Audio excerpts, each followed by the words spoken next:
kidnapping political dissidents and minorities.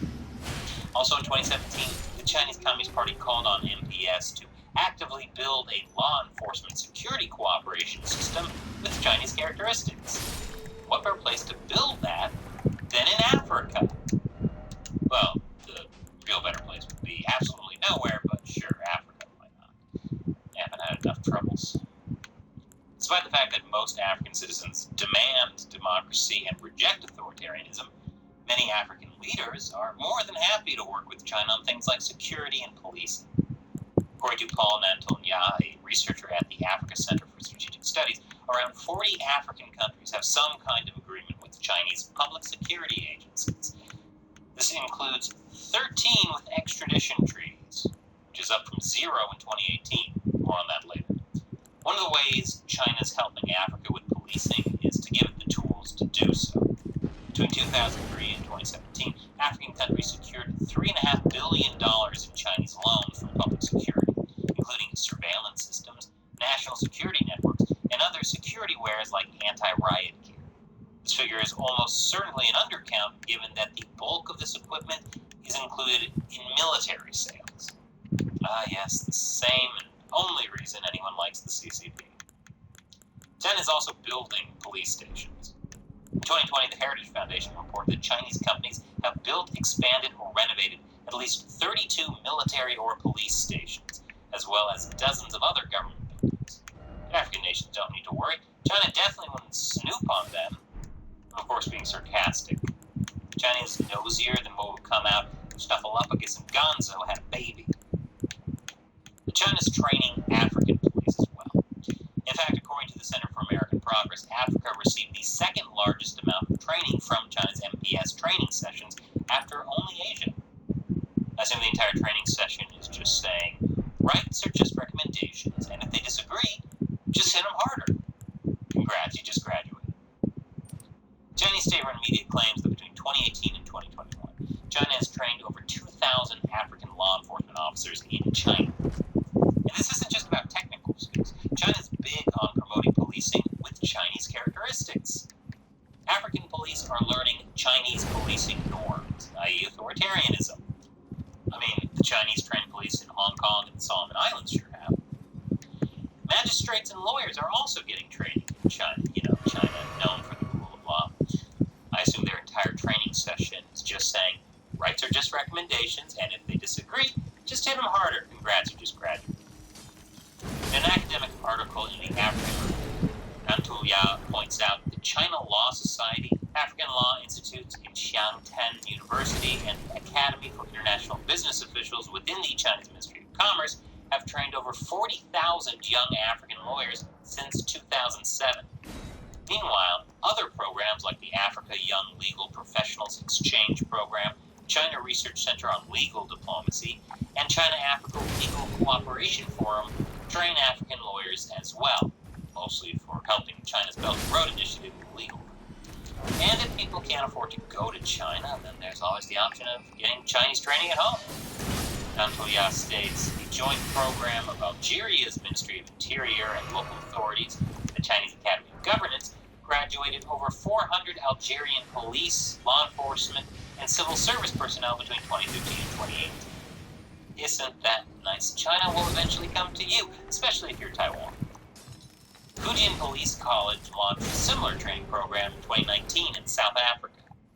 It's not surprising that things like that make people nervous, especially when some Chinese-trained police forces end up becoming death squads, as happened in South Africa. People in Africa definitely have to watch out, not only for their own police, but Chinese police as well. I'll tell you more after the break.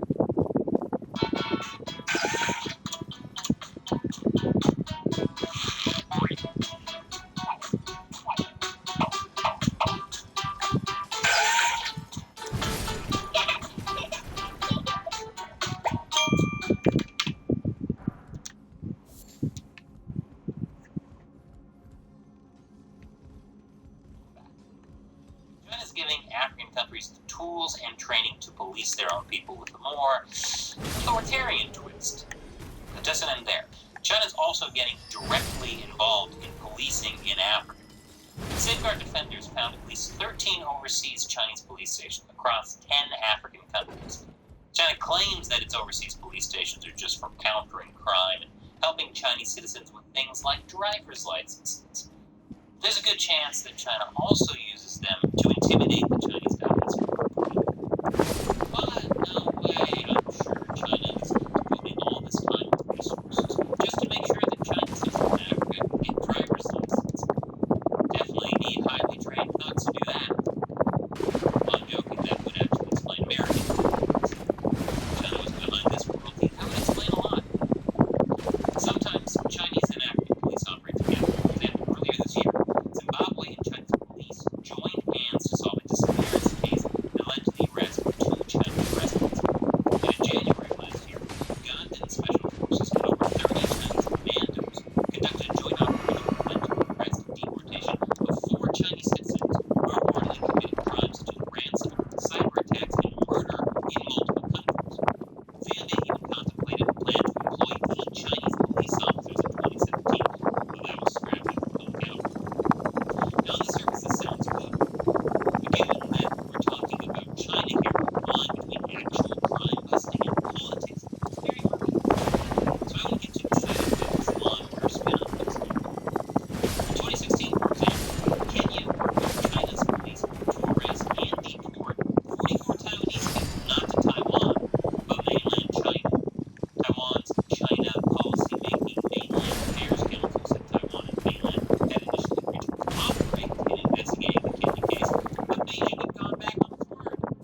China, on the other hand, claimed that it was natural that foreign governments would send Taiwanese people to the mainland since Taiwan is a part of China. The line becomes even murkier when the people China goes after aren't even criminals in the first place. China has a long history of abusing international policing tools like Interpol for political suppression, especially against Uyghurs. Dolkan Issa, the president of the World Uyghur Congress, was one such victim. He made Interpol's Red Notice list in 1997 after he organized a pro-democracy student protest. It wasn't until 2018 that Interpol removed the Red Notice. So Uyghurs in Africa aren't safe either, not even in Muslim-majority countries. The Arab world, including North Africa, is complicit in China's crackdown on Uyghurs. The Arab world doesn't take human rights seriously? No way. I guess that's the origin of the old joke.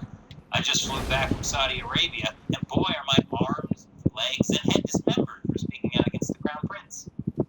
In 2021, one computer engineer who worked for a number of Uyghur human rights organizations in Turkey was arrested in Morocco after China issued an Interpol Red Notice on charges of terrorism. Even after Interpol later suspended its Red Notice, Moroccan courts still ruled in China's favor for extradition, probably because China had all the correct paperwork, if you know what I mean. Egyptian officials, meanwhile, arrested a group of 200 Uyghur residents in 2017 and put many of them in the Tora prison, a notorious place reserved for hardened criminals and political enemies. Of course, it's totally just a coincidence that this happened mere weeks after Egypt's Interior Ministry signed a cooperation agreement with China's MPS to address the spread of terrorism and extremist ideologies. Was that discussion, hey, we should spread terrorism and extremist ideologies? Communism is a good one. Uyghur exile groups and students say the detentions were ordered by China on allegations that they had joined extremist organizations. Things like this are why Africans shouldn't trust China to help with policing. Many of Africa's authoritarian leaders find China's policies to be very attractive and claim that their way of policing is a good role model. But no one should be surprised when African leaders use China's tools and methods against their own people. And this show would not exist without support from viewers like you. YouTube frequently demonetizes, suppresses, and secretly unsubscribes people to this channel. Join what I call the China Censorship Cinema by contributing the show on our exclusive social media platform on forums. It's channelcensored.locals.com. We got a bunch of cool works, including the ability to ask me questions I'll answer on the show. And today's question comes from, I'm going to call you Bob. With Elon Musk working with the CCP and suggesting Taiwan gets integrated, what do you think would happen to Tesla if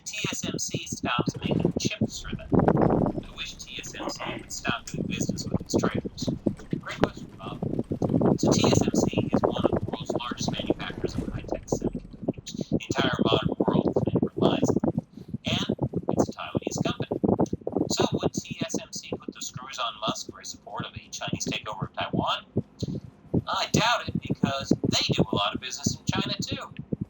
They even recently got a special license to continue selling to China despite U.S. restrictions.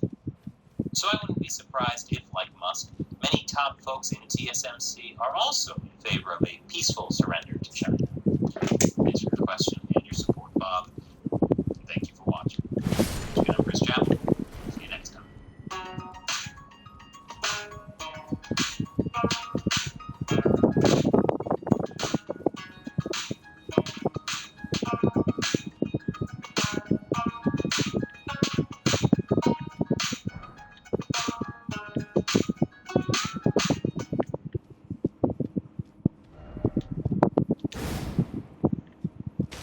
Where can you find the radically advanced Volvo XC90 Recharge or the all-new Volvo? So somebody said online you can get through to Altus Plateau from here somehow. In fact, shop the Not entire seeing Volvo it. model lineup, plus authorized Volvo service and genuine Volvo parts. Sales, leasing, service, parts, lease returns, buybacks, and trade-ins. The new Volvo Cars Dublin. AG1 is so much more than a green spot. In one single scoop, it delivers daily multivitamins, brain probiotics, stress adaptogens, and yes, greens. It's AG1. Get yours today.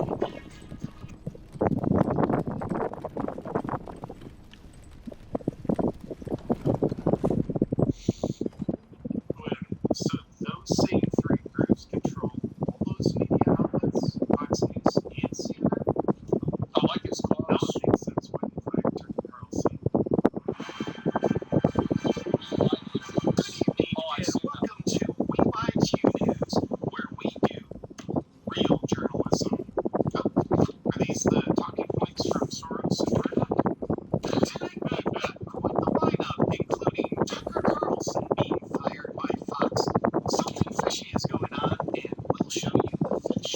Also, an update on Bud Light's rather successful sales promotion strategy. Biden.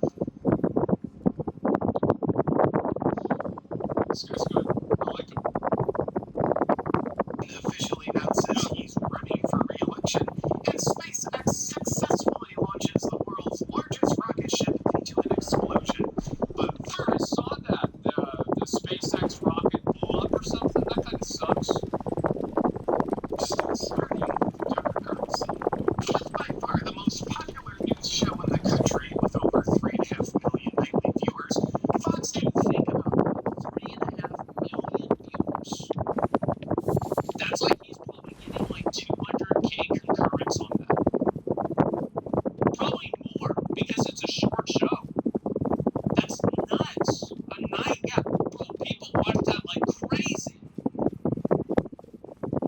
Has decided to fire Tucker Carlson in a move that makes just as much sense as a team cutting their MVP quarterback. People are left wondering why, as immediately upon firing, Fox's stock value dropped by more than $1 billion. What? Holy shit. Fox shares slide as Tucker Carlson exits. News company releases more than $500 million in market value. Oh, fuck. $1 billion. Well, there are 5 possible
a short, like shortcut you can take behind you, and again, over to here.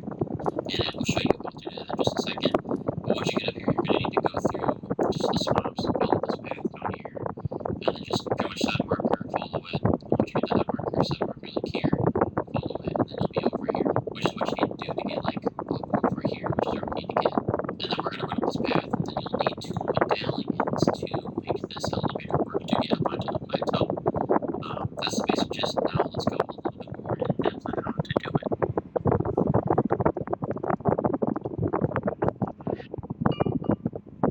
For Elden Ring's runes, items, and weapons for PlayStation, Xbox, and PC, up to +10 and +25, head over to uforgm.com and use the code PURPLE for 5% off.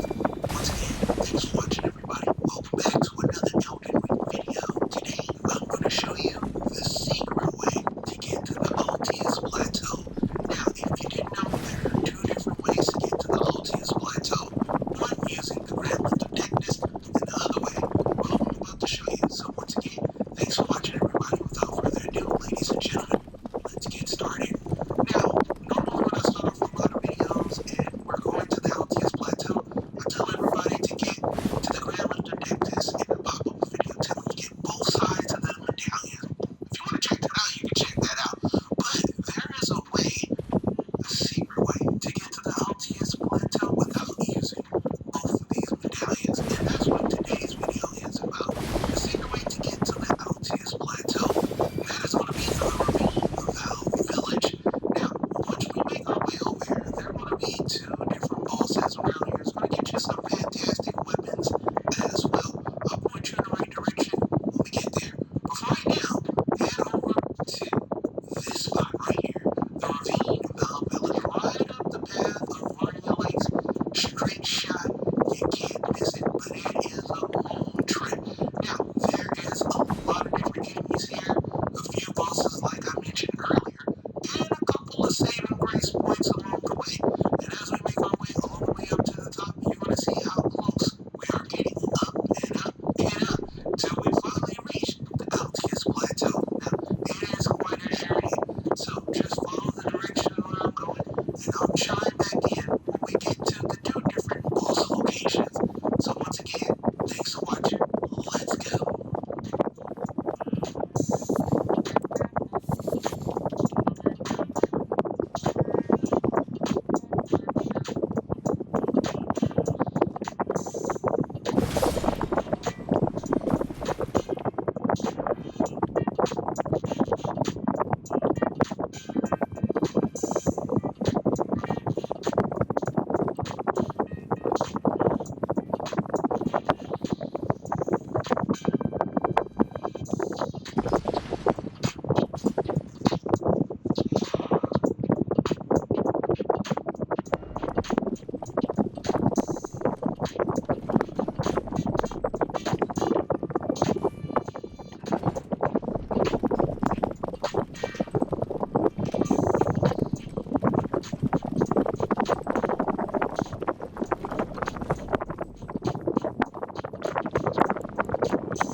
because they actually haven't, up until this point, had one of these creeps sit here with the decoy and fully explain what they plan on doing. I'm not fully sure how much of this I will be able to include. We might have to, skip around some certain words here, but that is actually insane. Not only do we have the beach scene, which is one of my favorite sting operations they have done. It's so funny to see them get crushed by the weight of the situation while just sitting in these ridiculous lawn chairs on the beach. There's something so funny about that. But yeah, this one is a special case, so I'm excited to get into it.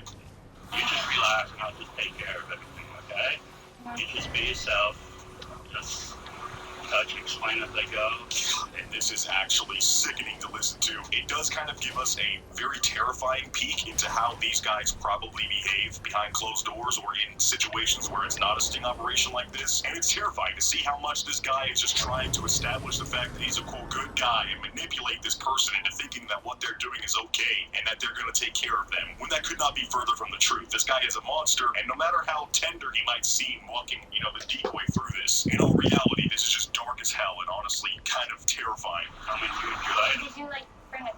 Anything? I'm not going to do that today, okay?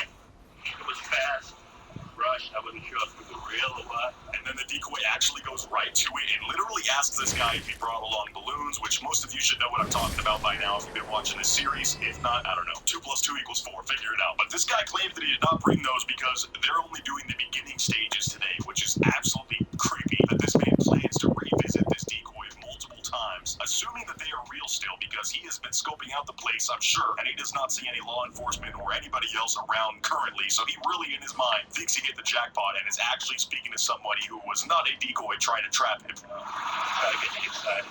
Yeah. Is that okay? Have you done that kind of stuff before? Because I haven't really, Yeah, I know. Like I said, just, I'll take it easy on you. That's all. Bro just actually said, I will take it easy on you. As if there's some other alternative where he couldn't take it easy on them. That is so dark. This guy is just an absolute monster. It's so weird, too, because, much like these other guys, this could be somebody that you just see on the street and you don't expect anything. I think they said he's like a postal office worker. So this is a very normal, average American dude that is secretly one of the largest monsters in society possible. And he is just lurking on this prey right now, hoping to strike. Yeah, you seem like a nice guy. Oh, yeah, well, I'm not sure. I'm more scared than you are, to be honest. What are you scared of? And they're just toying with the guy. The decoy's like, what are you scared of? It's not like it's a sting and Chris Hansen's behind the shed over there with about 5 different cops waiting to arrest you and humiliate you in front of the entire nation. What else would it be? Why would you be so scared? But yeah, that's another really creepy way that he's trying to spin this, make the decoy feel more safe by being like, I'm the one that's actually in danger here, not you. Don't worry, you're actually in safe hands, trust me. What a manipulative piece of trash. I forgot when you were young, that's why. I didn't think you were real, to be honest. That's why. You didn't think I was real? Well, that can be anybody in that thing. Technically the decoy's not lying here. The person that you're talking to is physically real. They're obviously sat here in front of you, but that is not the person you were talking to online, thank God. Instead, it was a whole team that is literally here to target people like you so that we can remove you from society. You don't have to do anything you don't want to, okay? If I wanted to? If you want to, look to you. Little by little, that's the baby steps, okay? God, and the way he's speaking to this decoy is actually making my stomach freaking turn right now. He is almost like speaking to them in a fatherly way. I don't know if this man has children of his own, but out of context, he just seems like a caring parent. And with context, it's like 10,000 times darker. Worst case scenario, you don't want to be having this soft, caring voice in this scenario because that just shows how easily this man is trying to manipulate this person that he thinks is going to go along with this. But this 53-year-old man will not be taking any baby steps today. Mr. Falk. How you doing? Okay. Oh, and you can tell the dude is instantly panicking. Chris walks up with his little clipboard, and the dude's like, is this your dad? Is he gonna come whip my ass or what? Do I gotta square up? No, actually, it's a much worse scenario that you could not even imagine. I don't know if he recognizes Chris already. I'm pretty sure also this was one of the houses that, at this point, the show has been going on for a couple years. If my memory serves me right. Sometimes I forget the order, but there is a big chance he does recognize Chris here, and is just internally panicking like crazy as he... I want to show you guys something. So you've probably seen this guy all over your social media feed. He says you don't have to cut carbs to lose weight, you don't have to run off the treadmill. And that sounds too good to be true, right? If you actually listen to what he says, it makes so much sense. He's a celeb, as he should be. Not much. What are you up to? Nothing. Nothing whatsoever. It's not what you just said here. Yeah, I'm not gonna. I knew this was a setup, so I told him. Police. this was a setup. You guys made me look like a fool because you tried to trick me into thinking it wasn't, but the whole time I thought it was, and now it is. So I guess I'm the one that's correct in this situation. Like, dude, I don't know why you're getting so heated. Yeah, whether or not you knew it was a setup, you still showed up like a dumbass. So I don't know what to tell you. I mean, you reap what you sow. No, I didn't do anything anyways. You weren't gonna do anything anyway. No. How old are you? 43, 43?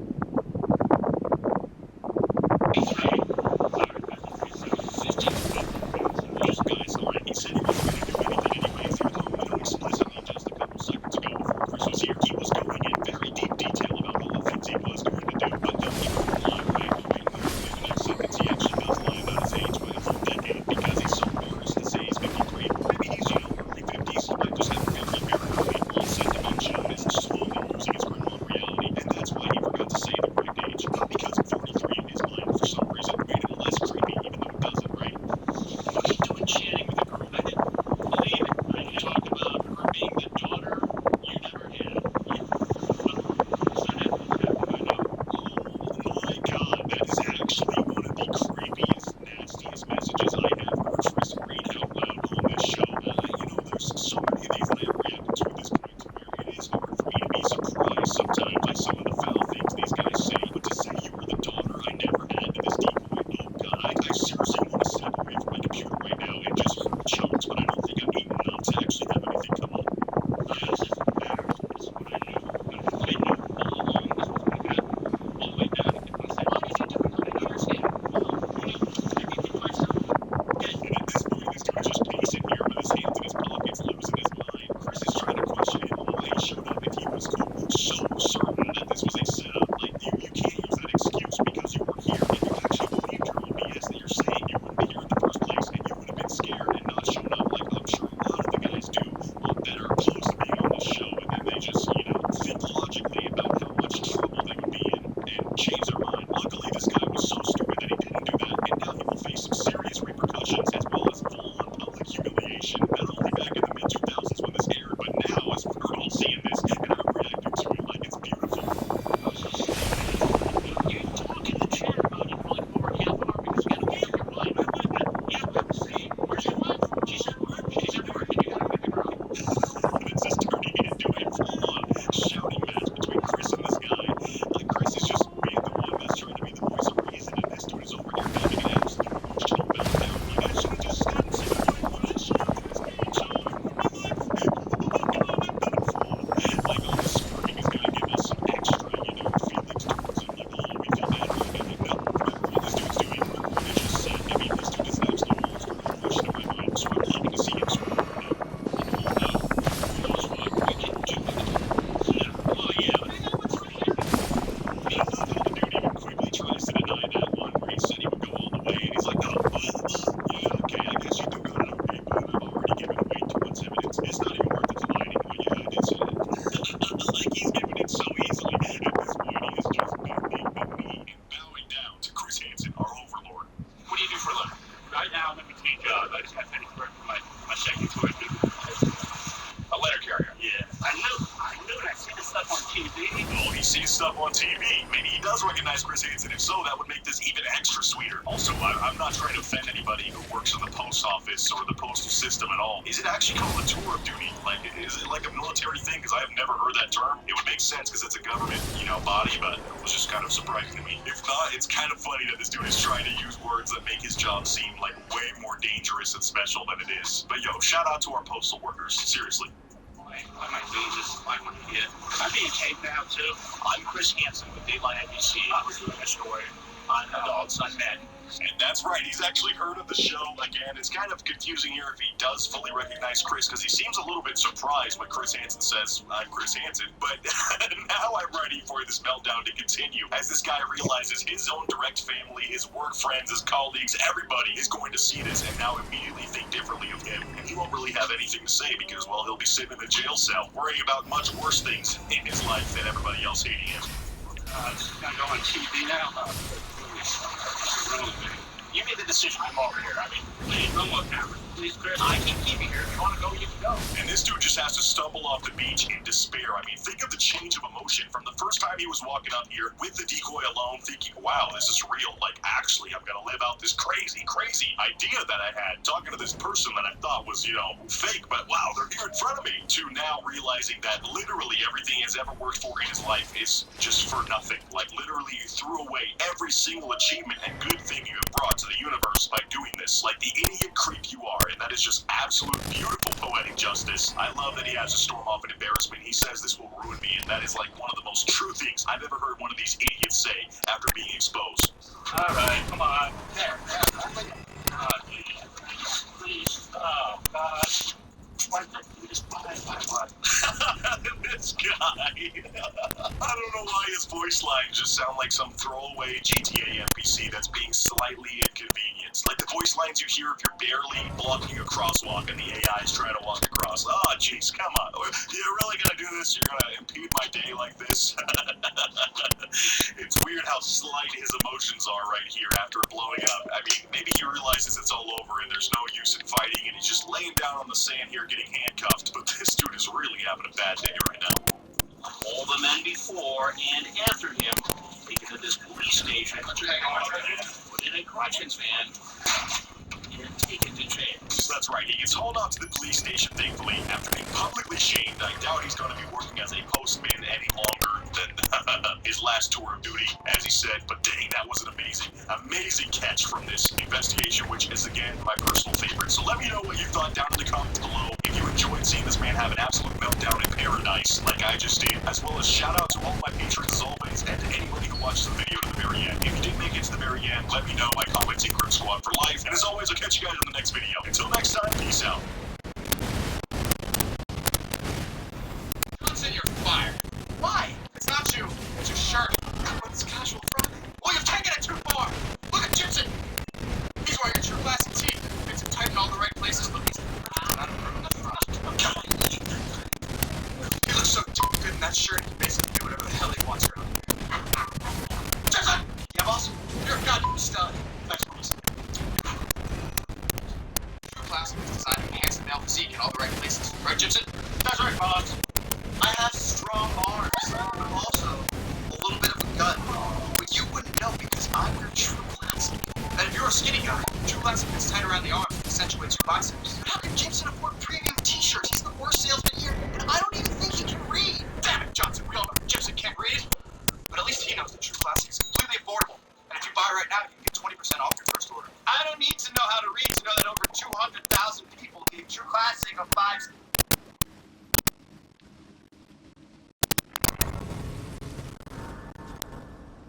Buying that explanation, he tries another route, one we've heard repeatedly. He brings up God. This story just does not count, Chris.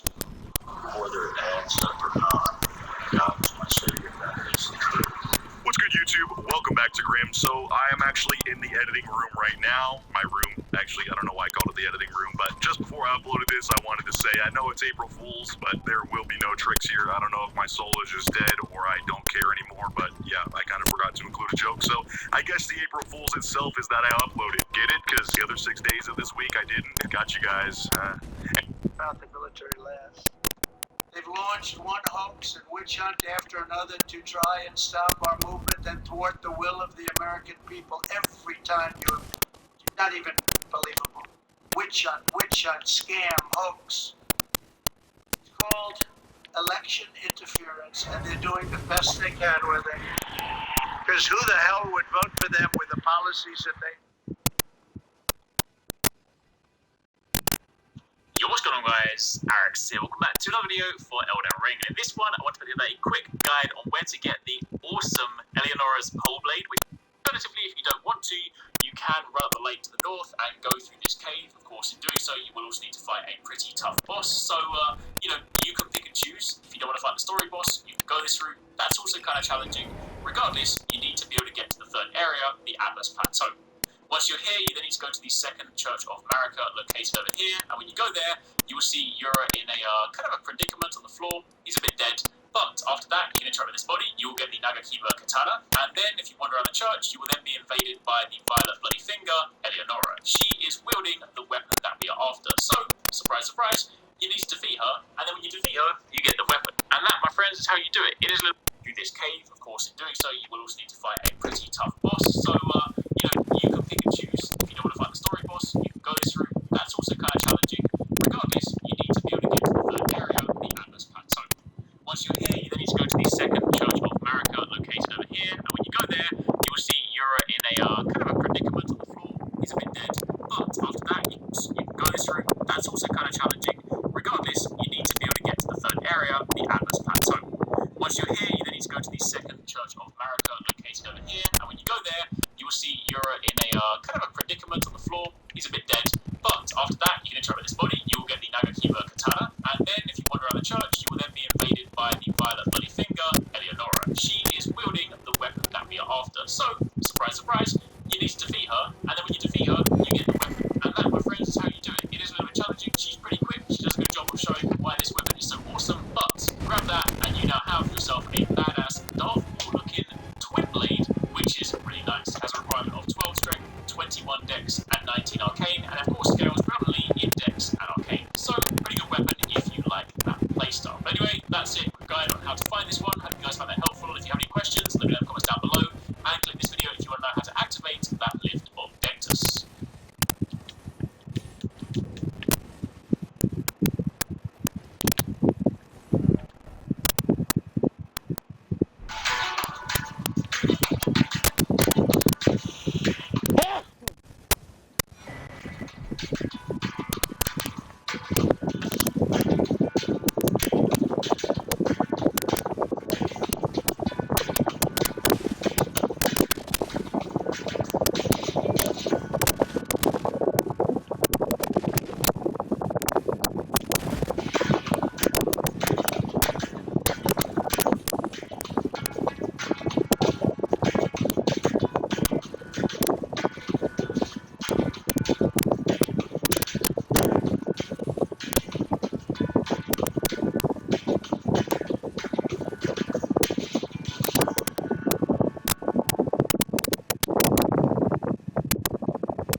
Yours gone, guys. Eric's sealed. You would assist him and take down the bloody finger that, of course, he is fighting.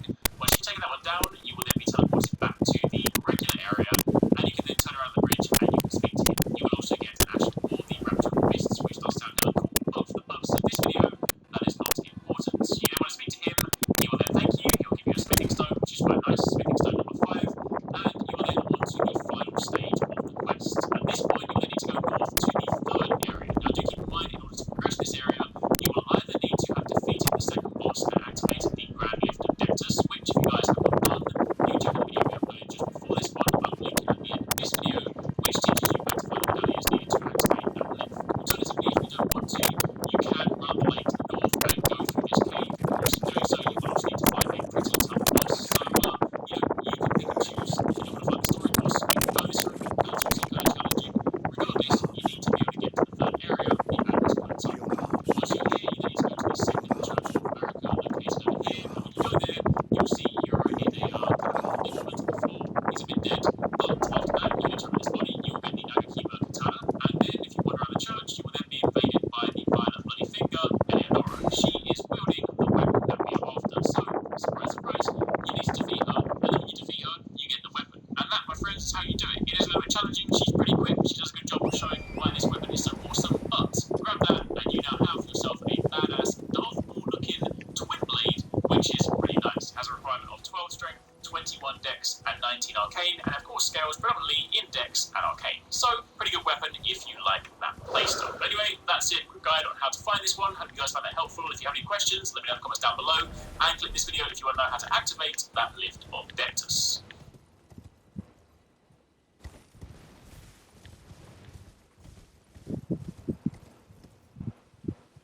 Yo, what's going on, guys? Eric's here. Welcome back to another video for Elden Ring. In this one, I want to put together a quick guide on where to get the awesome Eleonora's pole blade, which is, let's be honest, basically Darth Maul's double-sided lightsaber. This thing is incredibly awesome. Not only does it look badass, but it is also very powerful and has the unique skill Bloodblade Dance, where you leave a foe to perform a flurry of tornado-like attacks, which looks hella cool.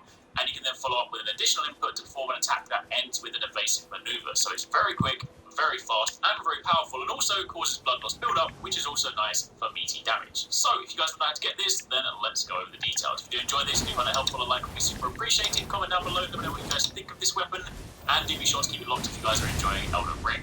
Now, in order to get this one, it does involve going through a short quest chain. This begins at the Aegir Lake South site of Grace. From here, what you want to do is go over towards this structure you see here. Now, it is worth noting, depending on the stuff that you have done in the game, the NPC might not be here, but what you want to do is go over to this camp location, and if you have done basically nothing, there will be an NPC here called Yura, who has a little sort of a pointy hat, and he will basically tell you about one of the bloody fingers. Now, if you guys already saw our video on some of the weapons you should get, and you have gone and got the Reduvia Bloodblade, then you'll know that if you go north of this location, up the sort of Murkwater River, you'll be invaded by Bloody Finger Eregus, and of course when you kill him, he will then give you the Reduvia Bloodblade Dagger. Now do not fear, if you have already killed him, it does not mess things up, it simply means you can skip a step of the quest. But, assuming you have not done that, then from this location, you go up here to the river, Okay. run up, you see this spawn, kill the invader. We got the weapon. Let's see this guy. Is Yura for the next stage of the quest. You speak to him, he will then tell you a few things, and we then need to go further north, and this time we are going into Liurnia. Now, it is worth noting, in order to do this, you will need to be able to have access to the Raya Lucaria Academy, so if you do not have the Glintstone key, you then want to go to this location on the map that you see right now. There is, of course, a dragon there, you do not need to fight it, you simply need to run behind it, and you will then find a purple collectible, which is the Academy Glintstone key. From there, you then, of course, work your way up to the Academy. There's a couple of different ways to get there, but of course, if you have not gone there before, you can simply go from this location, run up past all the enemies, bypass absolutely everything, and of course, run towards that gate, and now you have the key, you can interact with it, and you can walk through into the Academy.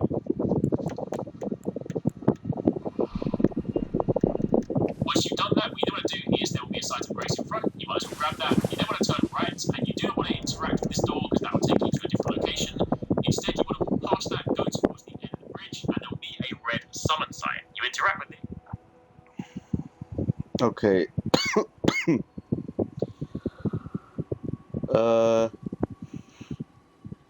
So I would have 2 twin blades right now had I not fucked up.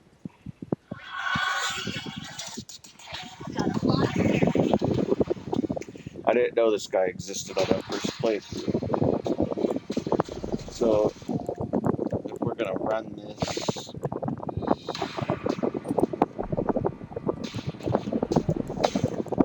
Hello YouTube and welcome back to another Dare to Game video. Today we're playing Elden Ring and we're doing another weapon video. Today's is 5 best twin blades, and so this is definitely a probably more rare weapon type in the game, one that most people don't actually use very much, but they're actually pretty interesting and certainly pretty cool purpose. So we're going to be going through the 5 best ones. There are only 6, I believe, in the game, or at least 6 that I've been able to find. So I've got the 5 best ones here to show you what they do, what's so special about them, what their stats are, and where to find them. So, like all my weapon videos, this will be all things considered equal, so my stats are all going to be up, and all the weapons I have 5 twin blades. with all that in mind, let's dive on in and start off with number 5, the twin blade. So as far as stats on the twin blade goes, this one has a max attack power of 716 and an average guarded damage negation of 33.5. Requires 10 strength to use and 18 dexterity, so nothing too complex there. We've got the spinning slash two-handed attack and no passive effects on this one. So this one can be found pretty early and can be used pretty early because the stats aren't too ridiculous and does not require faith, intelligence, or arcane. So pretty interesting weapons there for just solo melee players, and now I'll show you where to get it. So you can see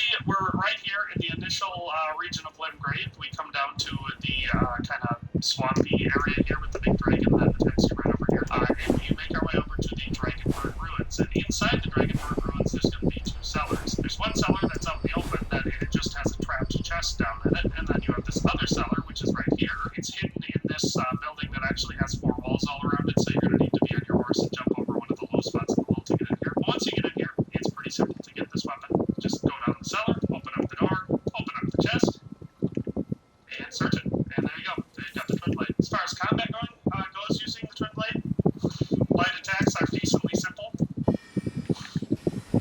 It's one of the more complex weapons to use in the game, if I'm being honest, at least to use it effectively, just because of the specific way that the movesets work. But that being said, it can still be used a lot like other weapons. Really, the only place that I'd say the twin blade specializes in is in the two-handed attack, since it just rapidly can do multi-directional hits with both sides. Then it's great for taking out crowds of enemies.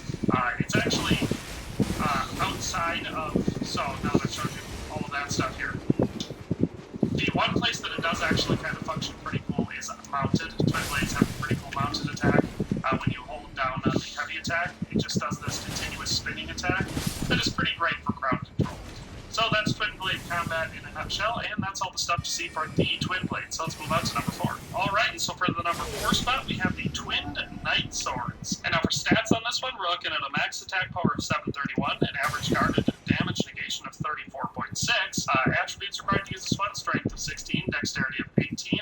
There is no passive effect on it, and it has the spinning slash two-handed attack. As far as finding this one goes, it's actually decently simple. You can see we're up in the Altus Plateau, way up here near the top, and we go to the East Windmill Pasture, which is up in this high point down here, and it can be found in this burning corpse pile. So you can see we've got a pile of corpses here, and you can actually find a couple different things in here, including the noble's outfit. The bright side about these windmill places is that the dancing, cackling women here, see, there's our twin knight swords. These women here are actually not aggressive, unless you aggro them first. So, like I said, you just come up here to the East Windmill Pasture, and then that burning corpse pile, you'll find first of all, an outfit, the traveler outfit, and then also the twinned knight's blade. So again, for combat on this one, you're not going to see anything too extreme. Definitely got that same sort of limitation. I guess the biggest thing about the twin blades to consider when you're using them in standard combat, especially against shielded enemies, is the fact that they just don't break shields all that well. So that's basically the main thing. So like I said, light and heavy attacks pretty standard.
get all the way up to the top to Windmill Heights, and there will be a Godskin Apostle to kill up here. Not a very hard fight, but once you do, they will drop the Godskin Peeler. Alright, so for this one, a little bit more powerful, a little bit better at breaking shields. Strength attack is basically the same, but again, like I said, where we're going to see an actual difference on this one is going to be that two-handed attack, which is what shines with the Twin Blades. Oops, I started it a little too close. See, so it does a large area of attack, spinning attack with the Dark Flame. And so that is basically combat in a nutshell for the Godskin Peeler. So let's move on to the number 2 best one in the game for Twin Blades. Alright, and so at the number 2 spot, we have the Gargoyle's Twin Blade. And as you can see, it's a little bit more bulky than the last two and looks very gargoyle-y. In fact, it's just 2 of a shrunk-down Gargoyle's Greatsword stuck together, so appearance-wise, it's pretty standard. As far as stats on this one go, we have a max attack power of 770 and an average guarded damage negation of 35.2. This one has, for attributes required, 18 strength and 15 dexterity. There are no passive effects, but it does have the spinning slash two-handed attack. And so to get this one, it's actually one that is locked behind story progression, so if you want to get here, you have to make your way to the Siofra Aqueduct, and the only way you can make yourself down into this region is to access the Nokron Eternal City, and to do that, you need to have defeated Starscourge Redan, and after you kill him, a comet or asteroid or whatever comes and lands down in the foggy woods over here, decently close to, well, actually, basically right here. There's a big hole in the ground that you have to make your way down. Once you get in there, you make your way all the way across this region here until you come to the aqueduct-facing cliffs, and then you're able to come down around through. And once you do, you make your way to this big watery section here. So we came in through that direction. So once you get here, you have to defeat the Valiant Gargoyles. There are 2 of them. You'll fight the first one. Once that one is down to half health, the second one will spawn. And once you've defeated them, they will drop a Gargoyle Greatsword and the Gargoyle's Twin Blades. And that's how you get them. For attacks on these things, pretty standard stuff, except they do just a little bit higher shield breaking than their lighter, earlier counterparts. Oh, there goes my sneak attack. And again, like I said, we're going to be just mostly seeing an advantage through the two-handed attacks, because it allows us to do decently rapid attacks. Because it allows decently rapid attacks, and of course, from both sides, so it works in crowds. So that is the number 2 spot, the Gargoyle's Twin Blade. Let's move on to the number 1 best Twin Blade in the game. Alright, and so for our number 1 best Twin Blades in the game, we have the Gargoyle's Black Blades. And so you can see they look pretty standard to the last one, but just have some of that black tar on them, like a lot of black gargoyle weapons. So as far as stats go on this one, we have a max attack power of 900, so a decent step above the last one. An average guarded damage negation of 33.5. As far as attributes required to use this one is strength of 18, dex of 15, and this one's the first one with a faith requirement, so faith of 22. This one does not have any passive effects, and it has the spinning slash two-handed attack. As far as getting this one goes, it's actually a reward for an optional boss, so the very first time you're making your way up to the Grand Lift of Rold from the Forbidden Lands entrance, you're going to come between here, usually, between right here and here. The Black Blade Kindred will spawn in, and you can either run straight past them and make for the Grand Lift, or you can fight them, and if you fight it and kill it, you will get this this Black Blade. So this is the same type of monster that will spawn at the Bestial Sanctum. So there are 2 of them that spawn, and like I said, you kill this one, and that's how you get the Gargoyle's Black Blades. So again, we're not going to see too much very special with these. Light attacks are going to be very standard, kind of a stabby attack, especially if you do it like that. And then for heavy attacks, we have the jump and stab. So that is the standard attack pattern for all Twin Blades, and this one follows suit. Where we're going to see actually a little bit of something that actually does something, it's going to be in that two-handed attack. So, and I found that basically the only way to effectively use Twin Blades on just, standing combat, because they're pretty great on mounted combat, but the only way to effectively use them on the ground is to be ready to utilize a lot of rolling. If you get an instance like this where you're able to kind of just take them out from the front and you get lucky enough, it's not so bad, but the only way to make them effective in general combat is to do a lot of rolling. So I can understand why a lot of people haven't experimented much with the Twin Blades. They're not that great of a weapon, or at least conventionally easy to use. I would say, and considering I've tested pretty much every weapon type in the game extensively, out of all of them, the twin blades are the hardest to use effectively. They certainly have things about them that might make them a little bit overpowered depending on your playstyle, but I'd say that these are the biggest challenge as far as weapons go in the game. So that is top 5 best twin blades. I've showed you what they do, what their stats are, and where to get them. Hope you liked this video, but that's all for today, so we'll see you next time. Thanks for watching another Dare to Game video. If you like this video, please leave a like and a comment. If you haven't already, be sure to subscribe to the channel. If you like my content and would like to support this channel, consider becoming a member today for as little as $1.99 a month. It makes a huge difference. But in any case, thanks for watching and have a nice day. I'll see you next time.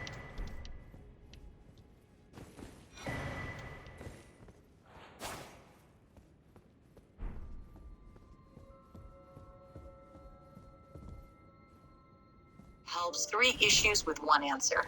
I recommend new Sensodyne sensitivity gum and enamel. At Domino's, you can get more than just amazing, delicious pizza. There's also lava cakes, bread bites, and more. In this video, I'm ranking every katana in Elden Ring from worst to best. And this is based on the current version of Elden Ring in 2023, which is patch 1.09. But make sure you guys leave me a like on this video since it helps me out so much. And look how close I am to 100k subs, so if you're new here, I would seriously appreciate your sub. With all that said, my name is Perez, and let's begin. At number 8, I have the Meteoric Warblade. Now I know to some of you, this seriously might be a shock, but this weapon's Ashen War, in my opinion, just makes the weapon worse. Dragging enemies closer doesn't always work as good as you would want it to, and other than its Ashen War, this weapon is just kind of mid. It does have a very nice overhead attack, which is its charged heavy, and added bleed buildup, but I just don't feel like the weapon is as good as the rest. So at number 7, I have the Serpent Bone Blade. This weapon has a super cool look to it, and can be buffed in a good poison build. Since it stacks poison and this weapon can be buffed, I'd say it works better for boss fights than the Ore Blade, but it still gets beat out by the rest of the katanas, so in my opinion, these are just simply the worst 2 choices. At number 6, we're now stepping into the good katanas, so this is where our ranking might get a little weird, but at number 6, I have the Dragon Scale Blade. Since you can add lightning to this weapon, you can build this weapon around a good light.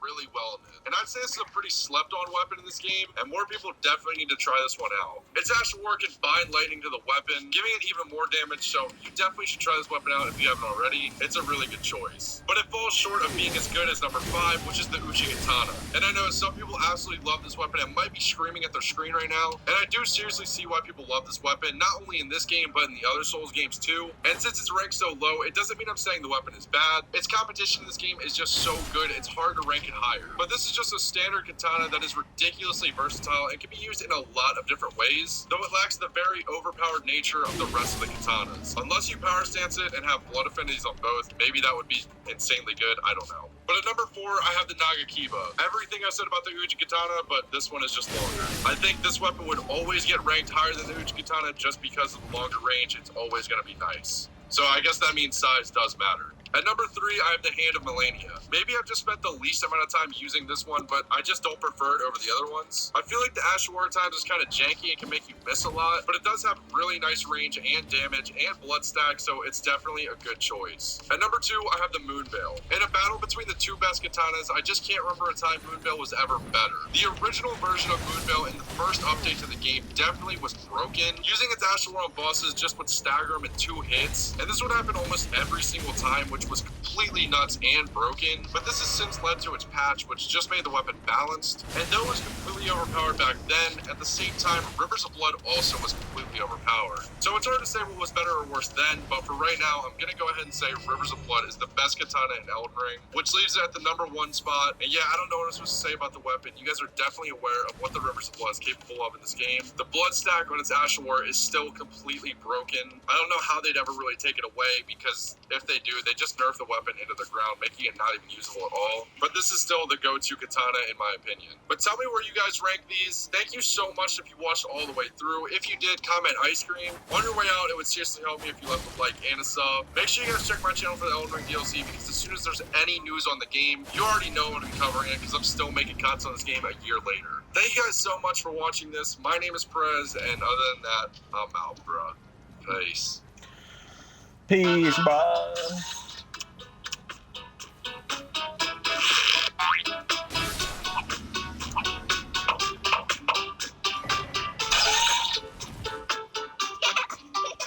Oh shit. There's a hole there. There's a hole in the wall that I walk through, fell down, died real quick. Now I lost all my souls, and I'm a little bit because I got no more hoes, and I don't know what to do with those.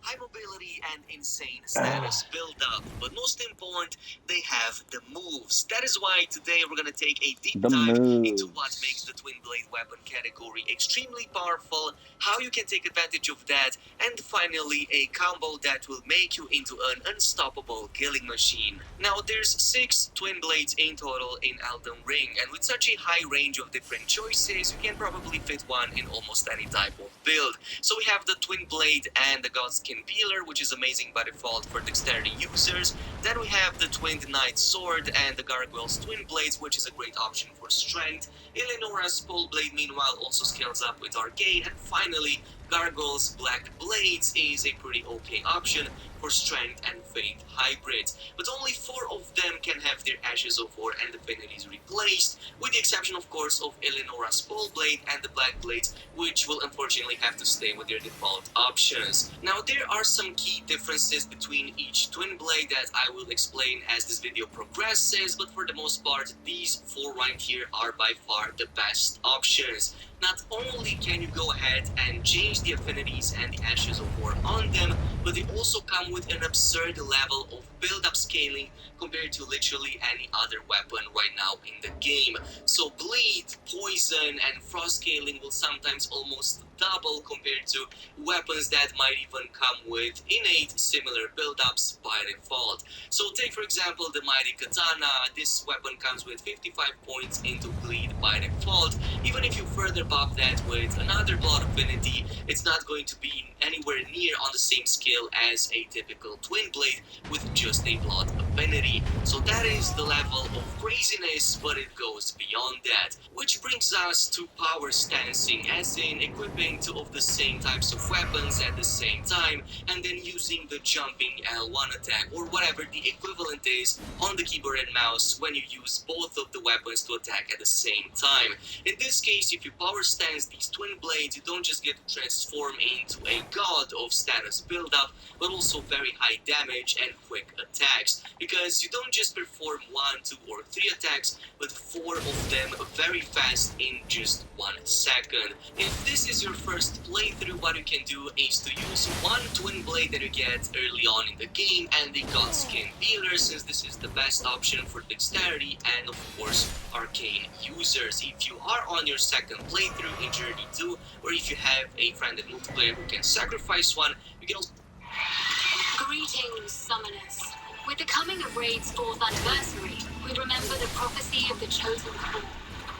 Every 4 years, 4 fallen champions are... You can also get a second Godskin Peeler and pretty much reach best in slot for this build. But in the meantime, I have done a bunch of tests to see exactly which affinity you should get for each stat and which one of these is the best suited for each type of build, so here it goes. In this case, the theory that I tested is that if you use too much blood build-up, you're actually losing a ton of DPS on a high arcane build compared to if you were to use an occult affinity instead. In this case, if I were to apply the seppuku with that occult affinity and a 60 points into arcane, the first bleed build-up will actually happen within the first 2 hits on this boss. For the next bleed build-up, again, I only need 2 consecutive attacks for that to pop, but for the 3rd and 4th one, this will increase. So the 3rd one actually requires 3 more consecutive attacks to proc, and then for the 4th one, a whole 5 consecutive attacks for that to even proc, and I will assume that it will only increase from here on Alright. out. Still stays You know, consistent this game, if I use the Godskin the Peeler second as well. playthrough, Now, if I it doesn't were to feel the use the same. blood affinity with It just seppuku doesn't. and have really high bleed build-up with this arcane build, I'm able to actually proc a first build within the first Oh, look hit. at all these disabled women. How strange. Subsequent attacks, just like in the case of the occult scaling, still require 2 consecutive attacks to proc the next build-ups. That's going to be 2 more and 2 more, and that's basically going to happen from here on out. Which means that at this point, with this high level of arcane, it's a much better option to instead work out and use occult affinity instead of blood affinity to get extra damage and relatively a similar amount of bleed. As a matter of fact, the difference between the hits required to proc a bleed build-up between the occult and the blood affinity becomes almost non-existent when you actually add a second twin blade in the mix and power stance them. Reason being is because you have that L1 attack when you jump with it, which performs 4 attacks in quick succession, so you will literally proc a bleed build-up on every single one such attack that connects with both of these affinities, as you can see right now on the same boss. This also translates similarly into numbers, so if you were to use a high arcane build like mine with 60 into arcane and then, well, for some reason use blood affinity, you only get 434 AR on the peeler, which yes, you can further buff with a white mask and a Lord of Blood exaltation to reach 612. Meanwhile, if I were to change to the occult, I'm literally getting 22% more damage, so 532 AR on the peeler by default, or 743 if you also add white mask and Lord of Blood exaltation when there is a bloodlust nearby. The basic TLDR here is that if you already use 2 maxed out twin blades, regardless which they are, and you already have high arcane on your build, it's much better to actually use that occult affinity, since it obviously scales way better in damage from your arcane. In other situations where you don't use high arcane, like for example if you were to use high dexterity, then yes, in this case you will want to switch from occult all the way to blood affinity, because this doesn't just increase the scaling on the weapon to a much better rank, but it also scales better your damage and you get comparable the same amount of bleeds as you were if you go with arcane and vice versa. For strength users who want similar options without spending any points into dexterity, or well, few of them into that and arcane, then the Twin Knight Sword and the Gargoyle's Twin Blades are the option for you. In this case, you can also create a similar bleed build-up with strength as well. But of course, Gargoyle's Twin Blade is the better option here, so you can either duplicate this through the methods I've talked about previously, or just have a Twin Knight Sword, which is slightly weaker version of this, but you can use it in your first playthrough. Now there's a few options. You can use these in either power stance, both of these at the same time, and then provide a ton more bleeds with a seppuku, but in this case you would obviously want to use the blood affinity since you're lacking any arcane. If you were to go ahead and also use a shield, it's still totally possible. In this case, I totally recommend the Gargoyle's Twin Blade. It's amazing for a few reasons. You can change the actual vor on it and as a result the affinity, but at the same time, if you don't want to do that and keep the spinning slash, you can also imbue it with enchants and armaments, so you can play with a hybrid that uses either faith or even intelligence. And speaking of faith and intelligence, there was also the option with Gargoyle's Black Blades. This uses strength and faith scaling, but also comes with holy damage. Unfortunately, the Ashes of War on it cannot be changed, so it's literally the weakest of the twin blades in the game, at least when you consider max level and game. And of course, Eleonora's Pole Blade was the final one that I didn't talk about, simply because it's not the best in the game.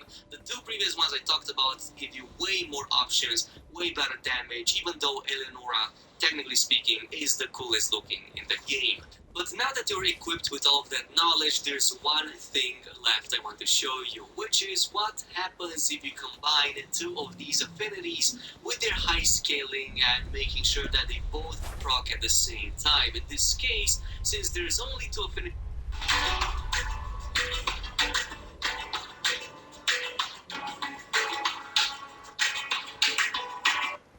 in the game that cause a build-up explosion, with the Bloodlust being one of them, the other one would be the Frost, or in this case, the Frostbite build-up. And the result, ladies and gentlemen, as you can see, is just absurd. You cause two build-up explosions at the same time for insane amounts of damage. And not just that, you don't just bleed the enemy, you also further debuff it by another 20% from the Frostbite, so this means any other following attack will deal even more damage, including, yes, of course, any subsequent, in this case, bleed build-ups. So this is something that will require a different kind of video to fully max out. You can also pretty much create something that provides multiple affinities at the same time, but the Frost and the Bleed at the same time are a very powerful combo that you should definitely check out right now, especially since Twin Blades have a very easy time to ensure you apply these on almost every hit. Now on a final note, there's only one thing left to discuss, which is finding these weapons in the first place, so for everybody who missed them, here it goes. You can find the regular Twin Blades back at the Dragonburnt Ruins, very close to the Agil Lake, so right here at the starting area, inside the second room, not the first one. It's this one that only contains a chest and of course the reward inside. Now the Godskin Peeler is something you get from the Windmill Village up north in Altus Plateau, but you do have to defeat this Godskin Apostle and get the weapon from him. Meanwhile, for the Twinned Knight Blade, you can find it really close to this location at the East Windmill Pasture. It's going to be located right in the middle of this burning pile of corpses alongside a really cool armor set. The next one is going to be located in the Siofra River Aqueduct, so you do need to follow the way over there and fight a two-pair boss of gargoyles that will drop two weapons, including of course one of their gargoyle twin blades, which is also the best option for strength users. Meanwhile, for Eleonora's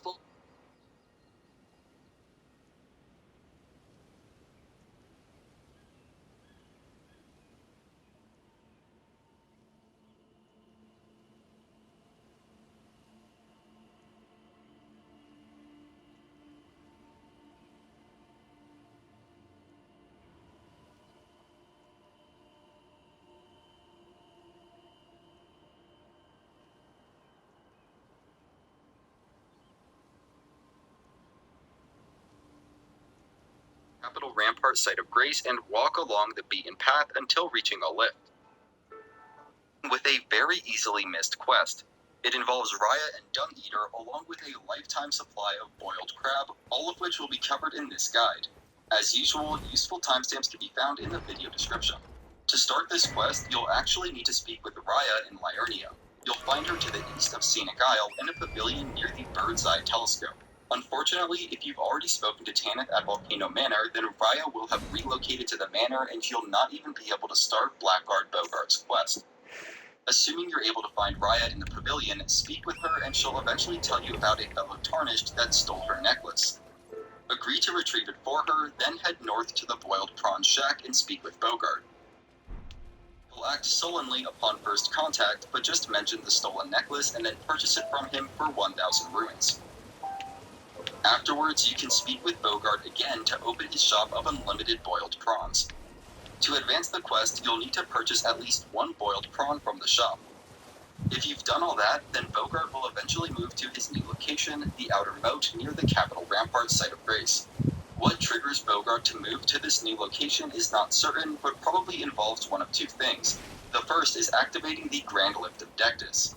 You'll need to get both halves of the Dectus Medallion. One can be found at Fort Height in southeast Limgrave, and the other half can be found at Fort Feroth in Caelid. Once you have the complete medallion, take it to the Grand Lift of Dectus in northeastern Liurnia. You can get to it by traveling up along the west side of Liurnia Lake. After reaching the main Caria Manor Gate Site of Grace, head east and use a stone spire bridge to cross over to the east side, then make your way north to the lift. The second is gaining access to Lanedale Royal Capital. To do that, acquire 2 Great Runes and defeat the Draconic Tree Sentinel guarding the northern entrance to the Capital Ramparts.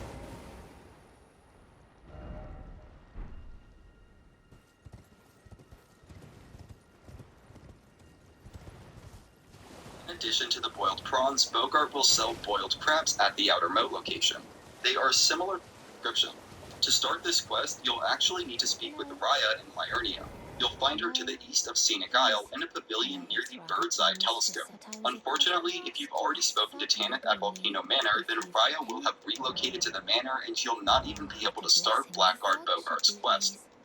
Assuming you're able to find Raya in the pavilion, speak with her and she'll eventually tell you about a fellow Tarnished that stole her necklace.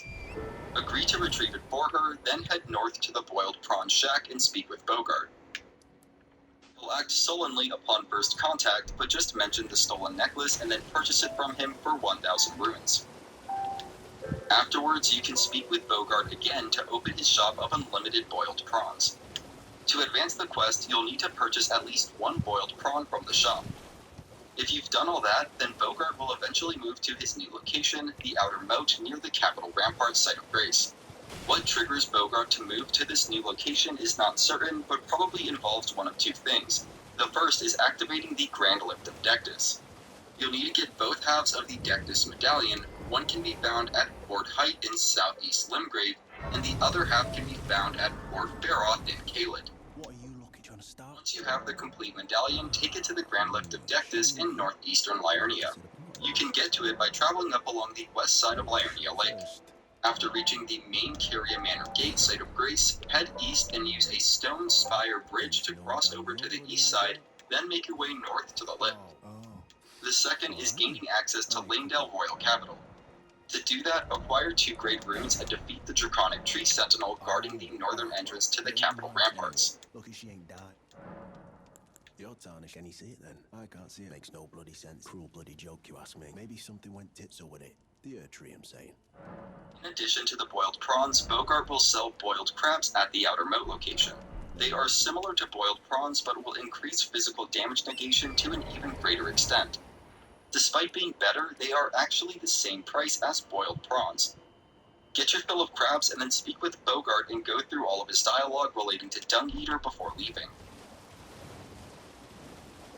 Next, you'll need to collect at least one seabed curse.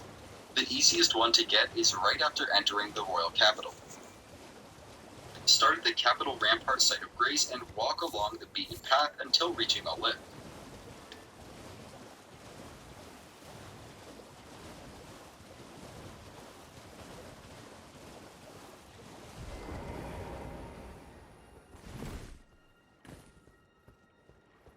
The thug, please. Oh yes, thank you kindly. Did I forget? I see you are very brave to steady such, please. Brave Tom. After taking it down, you'll find a ladder in the next building that leads up to the first seabed curse. This land, but the live instead at the base of it was excavated. I have faith in you. I do hope that seek at the base it was excavated from both ends. I have faith in you. Afterwards, speak to Dung Eater at Roundtable Hold. After noticing the seabed curse in your inventory, he'll give you the sewer jail key and tell you to find and release his corporeal body in the Langdale sewers. Starting from the West Capitol Rampart Site of Grace, head northwest and make your way down to the streets below.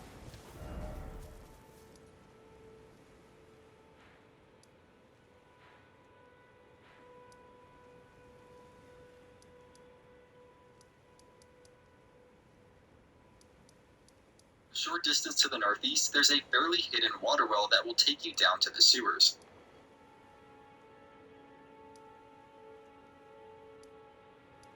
Make your way through the sewers until you reach the underground roadside Site of Grace.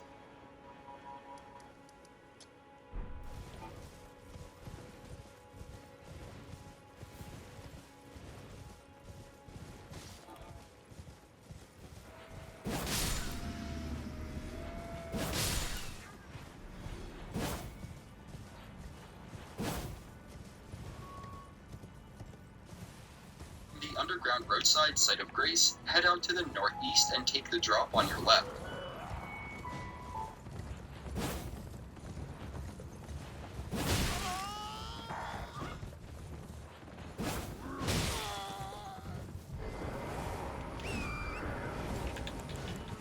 Follow the path to the northwest and make your way past a few giant poisonous flowers. Climbing up the ladder, watch out for the giant spider hand on the ceiling above. On the far side of the chamber, you'll find an iron door that opens with the key. Enter and speak with the physical form of Dung Eater and tell him to leave. Then go through the rest of his dialogue. After releasing Dung Eater, return to his spot at Roundtable Hold. Find a message that reads, "Come to the Outer Moat." Head back to Bogart's location and speak through all of his new dialogue. Reload the game and return to the moat to find the poor Blackguard in an injured state. Interact with him and he'll drop his armor set, bell bearing, and a seabed curse. Make sure to pick up all of those items quickly before being invaded by Dung Eater, just in case you die. Then of course you'll need to defeat Dung Eater as part of his questline. After the invasion, you can take Bogart's bell bearing to the Twin Maiden Husks to unlock a lifetime supply of boiled crab. And that's about it for Big Bogart's quest. If you're still having trouble with this quest, you can reach out in the comment section where I'll do my best to help. I also recommend checking the pinned comment I have, as I'll be updating it with information about specific problems people are having and potential solutions. I'm working on guides for all the major quests in Elden Ring. If you want to find those, you can head over to my channel, and if you're new, consider subscribing. You're helping me feed my cat. Her name's Marshmallow. There's also a Marshmallow merch store now, featuring Elden Ring inspired artwork of your favorite fluff ball. Have a great day. If you're here today, have a great Thursday, and as always, thanks for watching.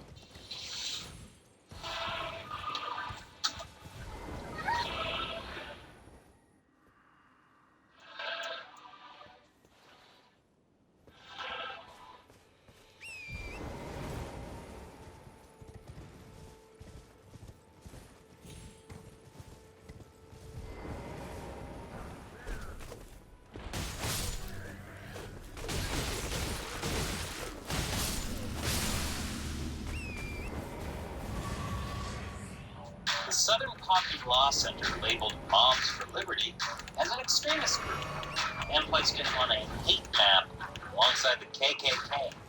Does that make any sense?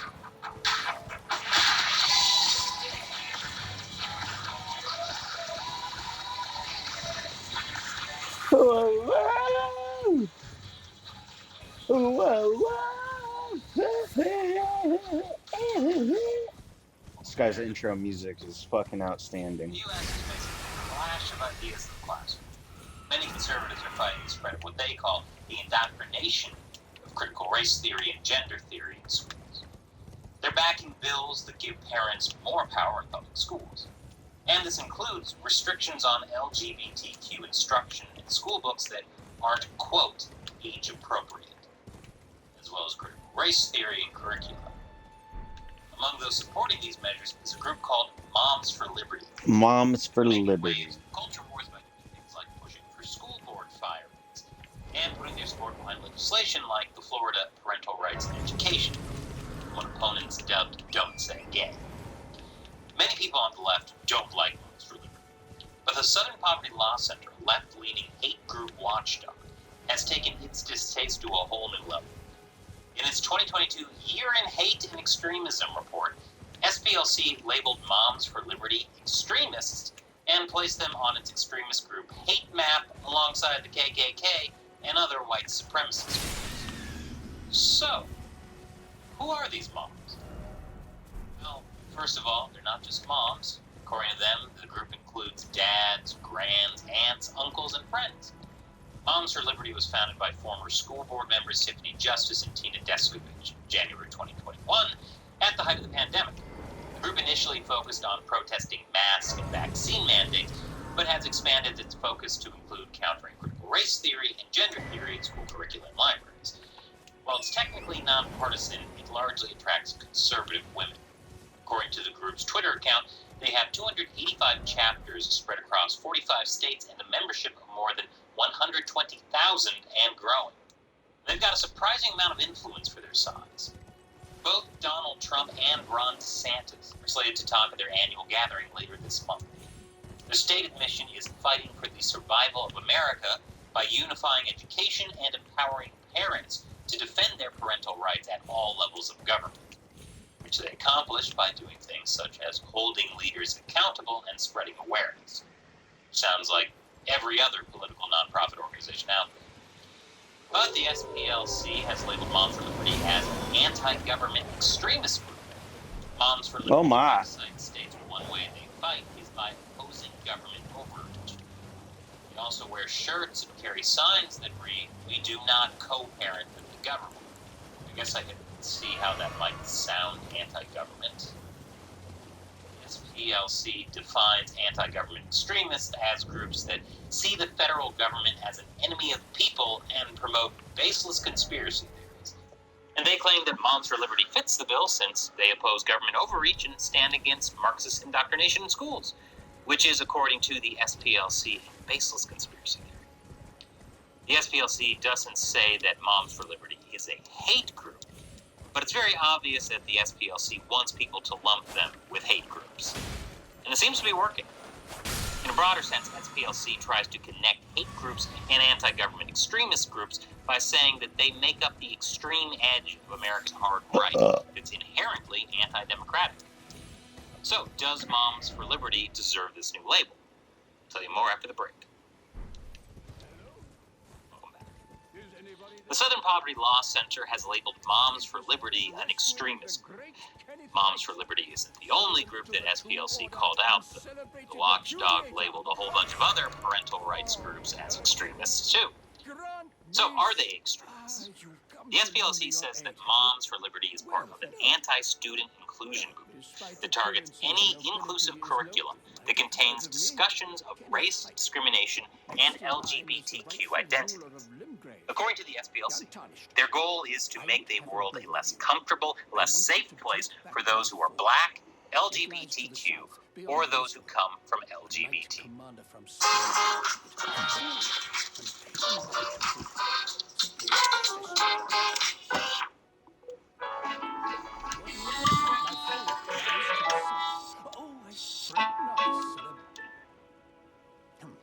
I would that depraved. Honestly, first, Oh, this guy doesn't talk in his videos. I don't watch videos if you're not going to talk to me. He's the blood of Godfrey, last of the golden lineage. Though you almost wouldn't know it to look at him. Yeah, I almost feel sorry for the chap. I'm gonna show how you can do the Kenneth Hyde quest line. This is a side quest, a short side quest, but probably we're gonna have more of this in the new update of the Elden Ring, probably. Now, I'm going to explain how you can complete, what rewards you can get, and everything that you should know about this side quest. It will be the complete side quest. Let me tell you, for the first time where you can find Kenneth Hyde to start this quest, from the first step, it's really easy to reach that location. I'm going to show you how you can do that. It will be better to have unlocked the third church of Marika. If you already have that unlocked, it's perfect, because you can start from there. If not, just follow the path that you are seeing right now on the map. And yes, this is also a part of the Nephelis quest, which I'm gonna post these days, very soon, a video of how you can complete the proper way of how you can complete the side quest of Nepheli, because a lot of players have problem with that. I know. Now, from the third church of Marika, all you have to do is to follow me. I'm gonna put now everything a little bit on fast forward. I don't want to waste your time, but you can still follow me to the location where the Kenneth Hyde will be.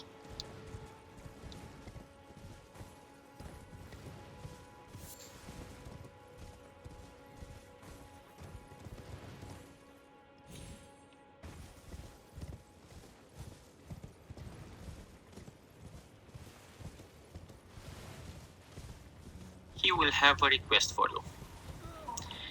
We have it right over here on the top of these ruins, and the request of Kenneth Hyde, I will not gonna leave you to all that dialogue. The request from Kenneth Hyde will be for you to go to a certain fort, to, you know what, just to not liberate, to defeat a knight, and you're gonna take over the fort.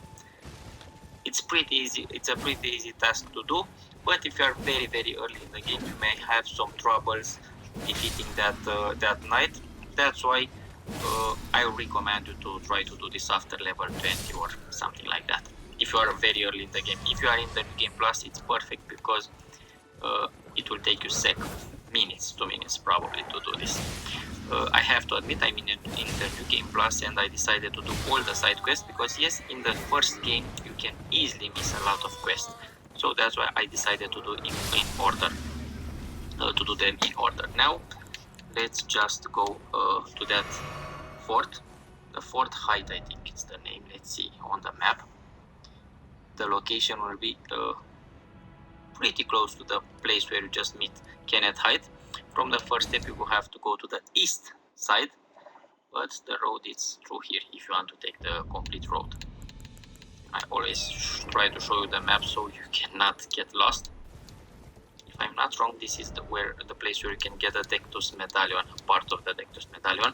Fort Height West is the name of the fort that we have to free from that knight. And what is near to the Mistwood ruins. We're gonna start from this location, and again, just follow me until we're gonna find that knight.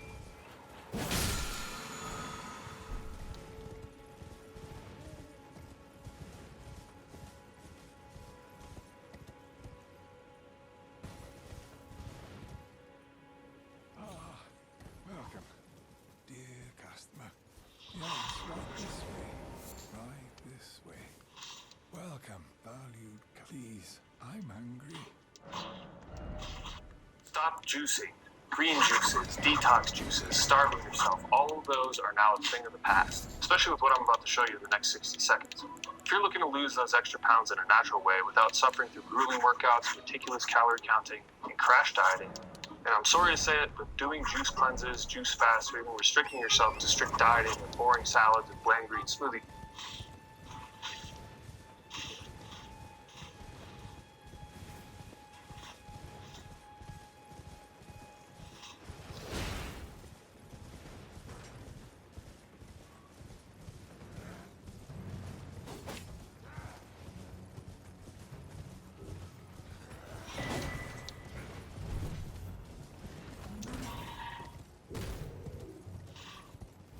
You don't have to stay to fight every single creature that is in this fort, but you have to defeat this knight. This is the one that you have to defeat. You wanna get a really awesome actual fort from this one. Okay, almost died there. I told you this is a pretty powerful knight, but with the right spells, and I forgot to mention, yes, you can summon help. This is the place where you can summon spirit, and I would highly recommend you to do that. I don't know why I didn't do that, but definitely you can summon your best spirit that you have in your inventory, and the fight it will be even easier. Now you wanna get a bloody slash, ash of war from this knight. And now just go back to Kenneth. You're gonna have another dialogue.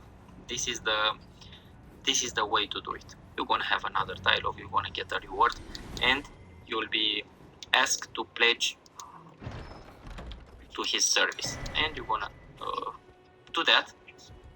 And from that place, from that moment, we're gonna carry on. But basically the quest is almost over. Okay, let's get our reward. The Earth Steel Dagger. Awesome.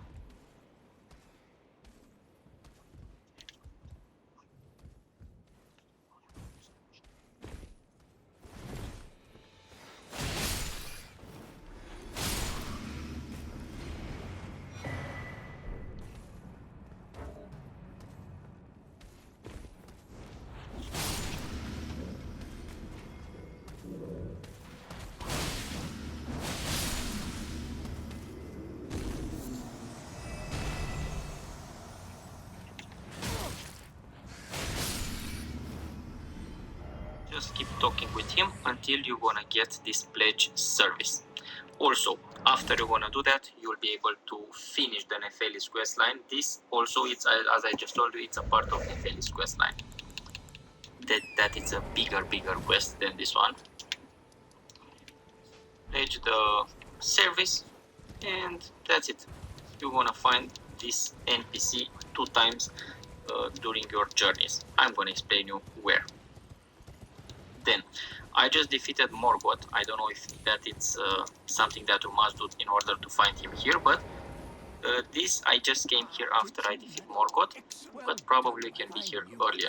It will take over the Kenneth Height, it will take over the fort, this fort, and this fort it will be occupied with only demi-humans. You're not gonna see soldiers anymore, and everything is gonna be different. It will be right over here, you can talk with him. You're gonna get a dialogue, and you're gonna find him in another location. Let me just show you where that will be. Alright, I'll be back. I gotta go do my exercise. Okay, I'm gonna pause. I'll just leave the stream going. Yeah, AFK.